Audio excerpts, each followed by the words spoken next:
नमस्कार दोस्तों, स्वागत है आपका हिंदी नॉलेज शो में। तो दोस्तों, आप देख सकते हैं वॉल स्ट्रीट जर्नल और ईयू ऑब्जर्वर ने इस बात को कंफर्म किया है कि यूरोपियन यूनियन के अंदर यूक्रेन को लड़ाकू विमान देने पर बातचीत शुरू हो चुकी है और ये रूस के लिए बहुत ज्यादा बड़ा खतरा है, क्योंकि आज की तारीख में यूक्रेन रूसी सेना को हर मामले में टक्कर दे रहा है सिवाय वायुसेना के। और इसीलिए यूरोपियन यूनियन अब यूक्रेन को लड़ाकू विमान देना चाहता है। और यकीन मानिए, अगर ऐसा होता है तो ये रूस के लिए बहुत बड़ी हार होगी और यूक्रेन की बहुत बड़ी जीत।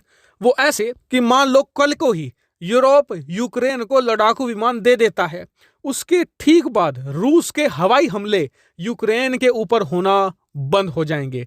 इतना ही नहीं, यूक्रेन भी जवाबी कार्रवाई कर सकता है रूस के खिलाफ। इतना ही नहीं, रूस की जो थल सेना सैकड़ों टैंकों के साथ यूक्रेन में जमी हुई है और लगातार आगे बढ़ रही है, उन टैंकों के काफिले को बड़ी आसानी से यूक्रेन एलिमिनेट कर सकता है। और आपको बता दूं कि ऑलरेडी ऐसा हो भी रहा है। दरअसल अब से कुछ साल पहले यूक्रेन ने तुर्की से उसके बख्तियार ड्रोन खरीदे थे, और जब रूस ने हमला किया तो शुरुआती 2 दिनों में यूक्रेन ने अपने सारे ड्रोन छुपाए रखे थे, क्योंकि उन्हें पता था कि रूस सबसे पहले इन ड्रोन को ही निशाना बनाएगा।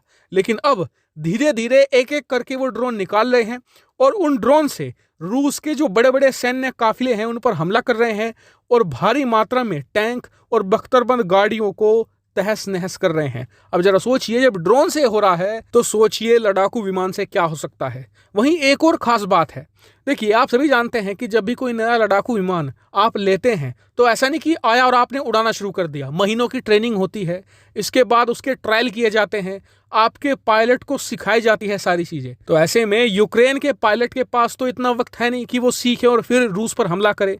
तो इसीलिए यूक्रेन ने कहा है कि अगर आप हमें लड़ाकू विमान देना चाहते हैं तो हमें पुराने रूसी लड़ाकू विमान दीजिए जिन्हें हमारे पायलट अच्छे से चलाना जानते हैं। अब आप कहेंगे कि यूरोप के पास पुराने रूसी लड़ाकू विमान कहाँ से आए? तो देखिए, पोलैंड, इस्टोनिया, लातविया जो जैसे देश है ना, ये पहले सोवियत यूनियन का हिस्सा रहे हैं। और जब सोवियत यूनियन का विघटन हुआ था और ये सभी देश अलग अलग हो गए थे तो इनके हिस्से एक बहुत ही बड़ी सोवियत वायुसेना की फ्लीट हाथ लगी थी। और आज भी ये सोवियत यूनियन के सुखोई 30 जैसे लड़ाकू विमान इस्तेमाल करते हैं, जैसे आज भारतीय वायुसेना में भी शामिल है सुखोई 30, आपको पता होगा।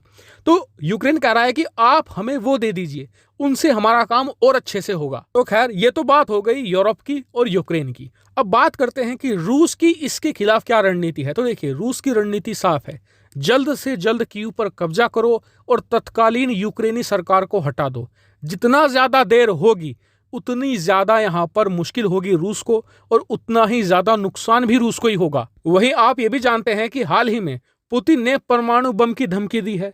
तो देखिए, इस धमकी का मकसद यूरोप को डराना ही था कि आप ज्यादा हथियार यूक्रेन को मत दीजिए वरना हम परमाणु हमला कर देंगे। लेकिन इस धमकी का कुछ खास असर नहीं हो रहा, उल्टा यूरोपियन देश इस धमकी को दिखाकर पुतिन को पूरी दुनिया में विलेन की तरह पेश कर रहे हैं। पुतिन की छवि खराब हो रही है।